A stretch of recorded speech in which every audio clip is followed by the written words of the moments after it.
হরে Krishna everyone. তো আমার কিন্তু সকালে রান্না আজকে কমপ্লিট। তো চলো আজকে ভগবানের জন্য কী কী রান্না হচ্ছে তোমাদেরকে একবার দেখাই। তো সবার প্রথমে করেছি এখানে কাঁকরোল দিয়ে ভাজা, তারপরে করেছি এটা কচু ঘন্ট, আর এখানে করেছি বাঁধাকপি আলু দিয়ে সবজি। তো ভগবানের থালাও কিন্তু আমার গোছানো হয়ে গেছে। তো চলো এবার এটাকে নিয়ে ভগবানের সামনে তুলসী পত্র দিয়ে অর্পণ করে ভোগ লাগানো যাক। চলো এটাকে নিয়ে যাই।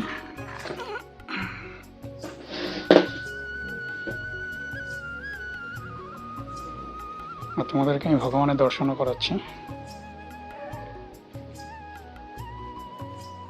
কেন